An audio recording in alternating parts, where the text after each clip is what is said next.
Quoi, sérieux Hippias? Après GX, Oblivion, tu parles de Stargate? Tu essayes de faire quoi? Tirer tous les trentenaires de France? Tous les mecs ayant les passions les plus périmées du monde qui feront 400 vues?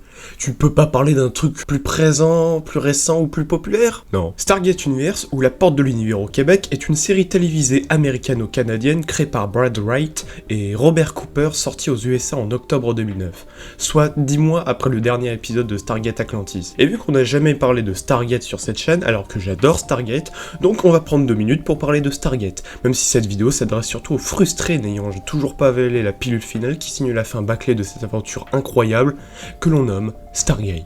Stargate est un univers de science-fiction ressemblant à Star Wars, mais surtout à Star Trek.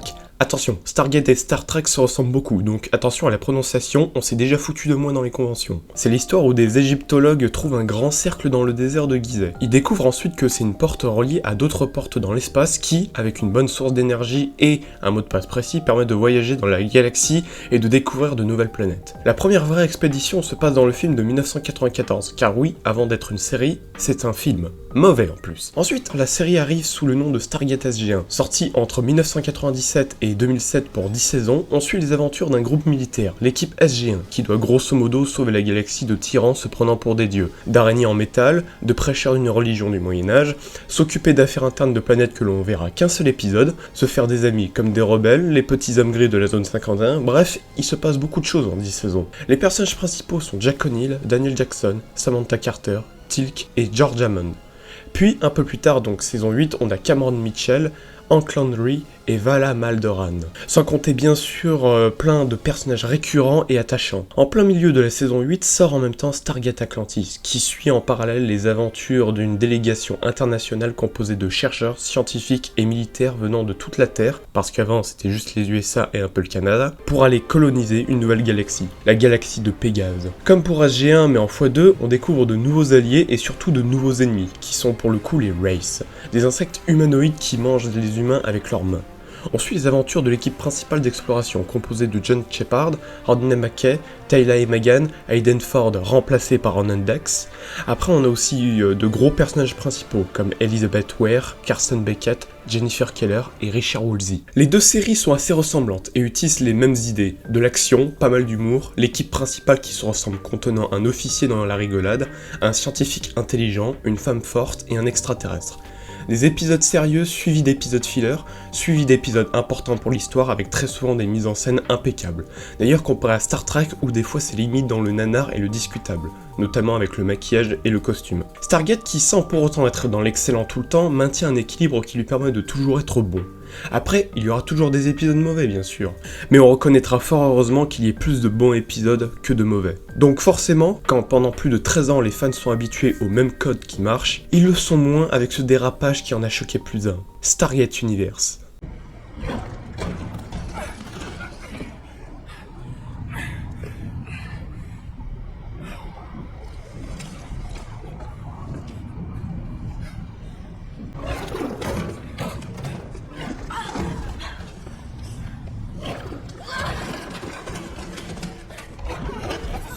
Restez pas devant la porte! Restez pas là!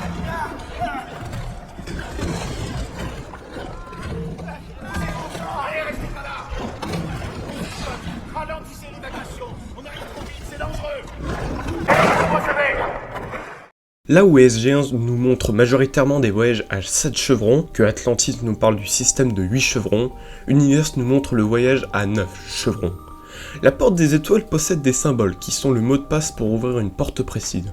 Il y a 39 symboles au total chez SG-1 et 36 chez Atlantis et Universe. Chaque mot de passe de porte a 7 symboles précis, donc un total d'environ 1 987 690 320 combinaisons possibles. Bien évidemment, il n'y a pas autant de portes, et donc beaucoup de combinaisons sont inutiles. Une adresse de 8 symboles permet de passer sur le réseau de portes d'une autre galaxie. Par exemple, la galaxie des Asgard ou simplement de Pégase pour Atlantis. Cependant, elle demande une plus importante quantité d'énergie. Et enfin, parler sur la fin de Atlantis, et c'est le fil rouge littéral de Universe, les voyages à 9 symboles, qui permet d'arriver sur des vaisseaux d'exploration automatisés créés par les anciens, une ancienne race importante de l'histoire, qui ont traversé la moitié de l'univers et donc des centaines voire des milliers de galaxies. Quasi impossible car elle demande demande tellement d'énergie que les tentatives faites ont détruit les planètes qui avaient la porte. Cette aventure suit un groupe hétérogène de personnes, environ 80 personnes, qui doivent contre leur gré, pour leur survie, traverser la porte. Ils atterrissent dans un vaisseau nommé le Destiné, et doivent survivre quasiment coupés de la Terre. Mais on en parlera plus tard dans la vidéo. Bon, on est bon pour l'instant niveau histoire et lore, parlons des héros et des personnages principaux. Si vous pensez que les personnages sont comme avant, des gens qui ont leurs problèmes comme tout le monde, mais auxquels on partage aussi beaucoup de moments drôles, de moments positifs, avec pas mal d'action, et qui ne sont ni tout blanc ni tout noir, même si ça reste assez correct et assez stable, bah prenez une corde et sautez du tabouret, car on est dans une autre ambiance là. Et déjà ça, ce simple changement, ça a coupé la communauté en deux. Déjà, un truc important à savoir, c'est que vous n'avez pas la petite équipe d'exploration, plus quelques personnages principaux et beaucoup de personnages secondaires. Là, dans Universe, on a 8 personnages principaux qui ont tous un rôle important. En fait, Universe, c'est un peu comme le début de Atlantis. Au début, vu qu'ils sont enfermés, il n'y a pas en fait de nouveaux personnages qui arrivent, de personnages qui partent volontairement. On croise toujours les mêmes acteurs, on croise donc toujours les mêmes personnages. Alors certes, d'un côté, on peut s'y attacher plus facilement. C'est d'ailleurs une des qualités de la série, c'est que les personnages, on s'y attache un peu plus. En personnage principal, on a Nicolas Roche, le chef scientifique, le savant fou intelligent, totalement psychopathe qui met en priorité ses recherches que les gens qu'il aime. C'est un antipathique qui a perdu sa femme. Non mais je vous le dis tout de suite, cette vidéo elle va pas être rose. Le colonel Yang, l'officier supérieur de la base Icar, c'est un personnage juste et humble, mais qui a trompé sa femme avec le médecin et va passer la première moitié blessé et la seconde moitié dépressif alcoolique. Lieutenant Matthew Scott, alors lui c'est horrible, ses parents sont morts à 4 ans, le prêtre qui l'a élevé est mort à 16, cette même année il a engrossé une fille et l'a abandonnée pour se consacrer à sa carrière militaire, sinon c'est juste le beau gosse de la série. Tamara, la jolie médecin, qui est une femme fauchée, qui allait retrouver un autre poste mais le jour de sa démission, bah triste, il y a l'attaque Icar et du coup elle est dans le vaisseau. Sergent Greer, sa première apparition c'est littéralement dans une cellule d'isolement, c'est le marine noir violent impulsif qui a eu une enfance catastrophique. Ellie Wallace, le gros geek qui a juste fini un MMORPG dans son chômage, il a juste une mère séropositive, c'est une victime qui est juste là pour faire des blagues. Bien sûr, comparé à McKay ou O'Neill, elles sont pas très drôles. Il est excellent en maths sinon. Chloé Armstrong, c'est la fille du sénateur, invitée sur la base pendant l'attaque, elle est forcée à traverser la porte et elle voit son père mourir sous ses yeux. Et enfin, Camille Ray, elle c'est la représentante civile du vaisseau, la casse-couille de service. Elle est là juste pour le côté asiatique et gay de la série, bref. Et bien sûr des dizaines de personnages dits secondaires qu'on verra quasi tout le temps comme Brody, Volker, Park, Telford, Vanessa James, Franklin, Rayleigh, Barnes, etc. etc. La moitié de la saison 1, principalement le début, est de tenter de survivre. Problèmes d'oxygène, alimentation, d'énergie, de dépression, d'eau et de social. Le vaisseau qui est intelligent va en partie les comprendre et les faire stopper sur des planètes où ils vont pouvoir récupérer le nécessaire. Généralement les planètes sont assez bien faites et ne sont pas non plus des gros paradis ressemblant à la planète Terre par exemple. Les tensions seront nombreuses et gros point positif, les formes de vie qu'on trouve sont soit très primitives, soit très évoluées et non humanoïdes. Ce à quoi on s'attend. Gros point négatif, j'ai téléchargé mes épisodes sur Emule ou quoi? Pourquoi tout le monde baise? Non mais sérieux, là où certes il manque un poil d'amour dans les deux anciennes séries, là c'est un festival de cum, ça ne s'arrête pas.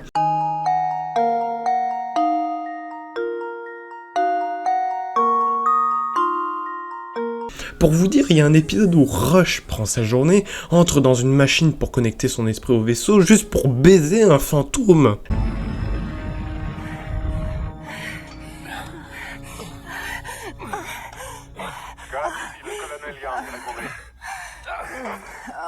Sont en avance, lieutenant. Quelle est votre position? Oh non, s'il te plaît, reste là. Attends. Lieutenant, laissez tomber ce que vous faites et ramenez-vous. J'arrive tout de suite, colonel. La seconde moitié, c'est principalement le réglage de divers problèmes sociaux, que ce soit de calmer les populations civiles du vaisseau qui n'ont aucune putain de logique, les mecs sont des diplômés des plus grosses écoles, connaissent très bien le gouvernement et les projets top secrets, mais passent au final pour des putains de complotistes de merde, par exemple au sujet de l'eau où selon eux ils rationnent l'eau pour les contrôler, ou encore le fait que dans l'épisode 12 qui s'appelle Mutinerie, ils font un coup d'état en pensant bien sûr gagner et croire que ça changera quelque chose. On n'aurait pas dû leur donner des vivres. Ça va leur permettre de gagner du temps. Ça n'a pas d'importance, ils savent qu'ils n'ont pas le choix. Alors pourquoi ils n'abandonnent pas? Everett Young est un colonel appartenant à l'Air Force des États-Unis. Il a l'habitude d'obtenir ce qu'il veut. Mais il est également conscient que tous les militaires servant dans les armées du monde libre reçoivent leurs ordres de gouvernement dirigés par des civils. Tout le monde se couche sur le sol. Allez, sur le sol, immédiatement. Allongez-vous. Je vous ai dit. Attendez une seconde. Pourquoi vous l'avez frappé? Je veux quand même pas le tuer.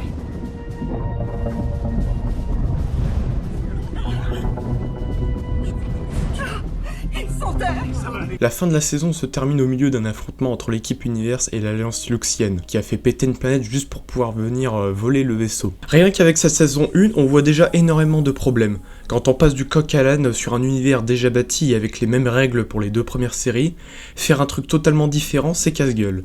Et bien sûr, ne comptez pas sur les néophytes qui ne connaissent pas de base Stargate. Certes, pas obligé d'être quelqu'un qui doit tout connaître de l'œuvre, mais ce serait quand même une perte de temps pour ceux qui ne comprendront pas les références, les anciens personnages et les technologies. Alors je n'ai pas tout dit bien sûr, il se passe quelques histoires différentes plus ou moins intéressantes, mais j'en parlerai sur la conclusion. Dans la saison 2, on recommence sur les combats entre l'équipage et l'Alliance Luxienne. Après des morts auxquels on reviendra, certains acceptent de se rendre et de rejoindre de près ou de loin l'équipe, on en reviendra. L'équipe doit continuer à rendre ses comptes avec des aliens. Il se passe plein de trucs, il y a des histoires plus ou moins importantes, notamment l'arrivée de l'ennemi casse-couille aka les drones automatiques Stalker, puis on arrive aux 4 derniers épisodes qui sont vraiment bons selon moi. Et ça me dégoûte. Ça me dégoûte car avant c'était du ok je m'en fous limite, la série tourne en rond, et là il faut attendre des dizaines d'épisodes pour avoir un truc regardable. Après un épisode où on a trouvé une autre planète capable de supporter la puissance du 9ème chevron avec du Star Talent de Atlantis. Où êtes-vous? On lève les yeux. Oui, bien sûr. On s'est déjà rencontrés au HGC, n'est-ce pas? Vanessa, je crois. Ouais. Après vous. Non, les dames d'abord. Vivez. Mais pas de chance, les gens veulent pas, et un épisode où on chasse pour que l'équipe mange de la viande.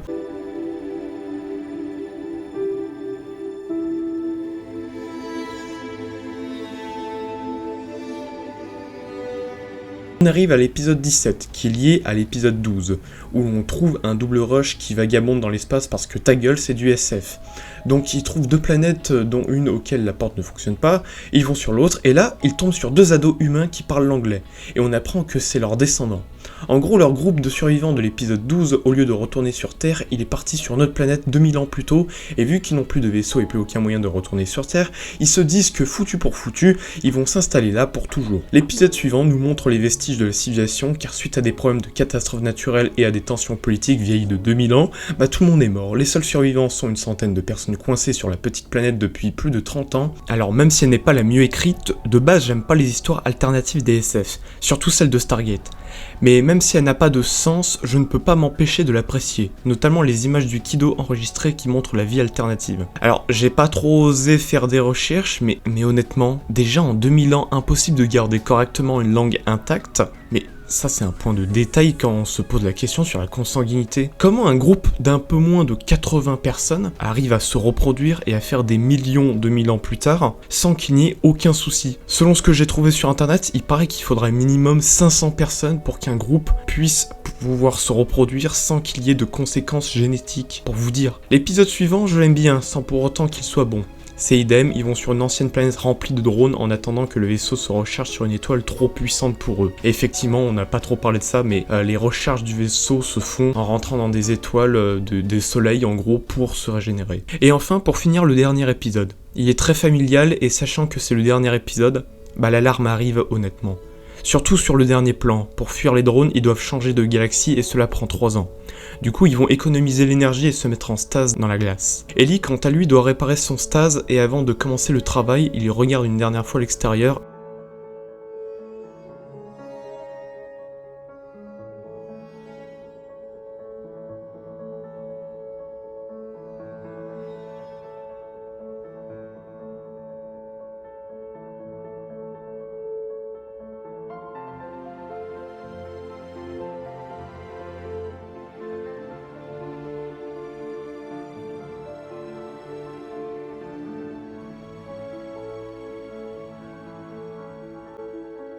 On voit un plan qui s'éloigne du Destiny, et c'est la fin.